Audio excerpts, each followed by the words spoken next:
ഏതാനും ദിവസത്തെ ചെറിയൊരു ഇടവേളയ്ക്ക് ശേഷം പശ്ചിമേഷ്യ വീണ്ടും അശാന്തിയിലേക്ക് നീങ്ങുകയാണ്. ഇറാഖിലെ അമേരിക്കൻ കോൺസുലേറ്റിന് സമീപം ഇന്നലെ രാത്രി ആക്രമണങ്ങളുണ്ടായി. എർബിലിലുള്ള കോൺസുലേറ്റിന് സമീപമാണ് ആക്രമണം നടന്നത്. അവിടെ 7 തവണ സ്ഫോടനം ഉണ്ടായതായാണ് ഇറാഖിലെ മാധ്യമങ്ങൾ റിപ്പോർട്ട് ചെയ്യുന്നത്. 4 ഇറാനിയൻ ഡ്രോണുകൾ എർബിലിന് സമീപമുള്ള ഖലിഫാൻ, സോറൻ മേഖലകളിൽ ആക്രമണം നടത്തിയതായി ഇറാഖ് പോലീസ് വൃത്തങ്ങൾ അറിയിച്ചിട്ടുണ്ട്. ആക്രമണം പ്രതിരോധിക്കാനായി 10ലേറെ അമേരിക്കൻ യുദ്ധവിമാനങ്ങളും ഡ്രോണുകളും രംഗത്തെത്തിയെന്നും അവർ കൂട്ടിച്ചേർത്തു. ഇറാഖിലെ ഏറ്റവും വലിയ വാതകപ്പാടമായ ഖോർമൂറും ആക്രമിക്കപ്പെട്ടതായി സംശയം. ആക്രമണത്തിന് പിന്നിൽ ഇറാൻ തന്നെയാണെന്നാണ് ഇറാഖ് ആരോപിക്കുന്നത്. അതേസമയം അമേരിക്ക എങ്ങനെയെങ്കിലും യുദ്ധത്തിൽ നിന്ന് രക്ഷപ്പെടാനുള്ള വഴി തേടുകയാണെന്ന് ഇറാൻ പറയുന്നു. എന്നാൽ ഇറാനുമായി സൗഹൃദപരമായ ചർച്ചകൾ നടക്കുകയാണെന്നും അത് പരാജയപ്പെട്ടാൽ വീണ്ടും ആക്രമണം തുടരും എന്നുമാണ് അമേരിക്കൻ പ്രസിഡന്റ് ഡൊണാൾഡ് ട്രംപ് അറിയിച്ചിരിക്കുന്നത്. ഇപ്പോൾ ഇസ്രായേൽ പ്രധാനമന്ത്രി ബെഞ്ചമിൻ നെതന്യാഹു അമേരിക്കയിൽ സന്ദർശനം നടത്തുകയാണ്. മറ്റ് ചില പരിപാടികൾക്കായാണ് അവിടെ എത്തിയതെങ്കിലും ഡൊണാൾഡ് ട്രംപുമായി അദ്ദേഹം കൂടിക്കാഴ്ച നടത്തിയേക്കുമെന്നാണ് വിവരം. പശ്ചിമേഷ്യയിലെ തുടർ നടപടികളടക്കം ചർച്ചയാകുമെന്നാണ് കരുതുന്നത്. യുദ്ധത്തിന്റെ കാര്യങ്ങളും ഇവർ ചർച്ച ചെയ്യുമെന്നാണ് റിപ്പോർട്ടുകൾ. ഈ യുദ്ധം ഇനിയും മുന്നോട്ട് കൊണ്ടുപോവുക എന്നത് തന്നെയായിരിക്കും ഇസ്രയേലിന്റെ നിലപാട്. ചർച്ചകൾ നടത്താൻ അമേരിക്ക തയ്യാറായപ്പോഴും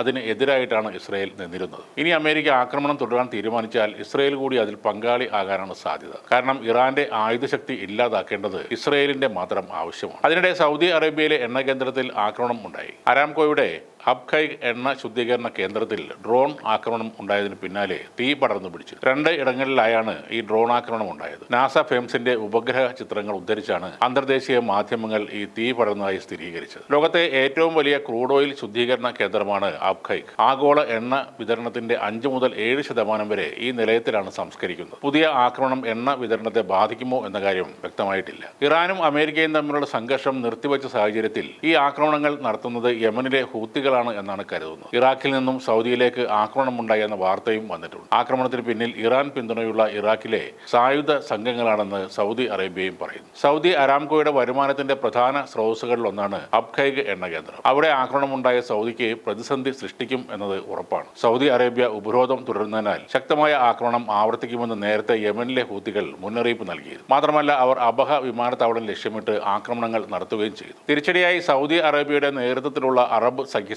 യമനിലെ ഹുദൈദ തുറമുഖത്തും ആക്രമണം നടത്തിയിരുന്നു. സൗദിയും ഹൂത്തികളും തമ്മിലുള്ള യുദ്ധം 3 വർഷമായി ഏതാണ്ട് നിലച്ച പോലെ ആയിരുന്നു. ഇറാനിലെ പരമോന്നത നേതാവിന്റെ സംസ്കാര ചടങ്ങിൽ പങ്കെടുത്തു മടങ്ങിയ ഹൂത്തി നേതാക്കൾ സഞ്ചരിച്ച വിമാനത്തിന് നേരെ സൗദിയുടെ ആക്രമണം നടന്നതാണ് പുതിയ വിവാദങ്ങളുടെ തുടക്കം. അതോടെയാണ് ശക്തമായി തിരിച്ചടിക്കുമെന്ന് ഹൂതികൾ പ്രഖ്യാപിക്കുന്നത്.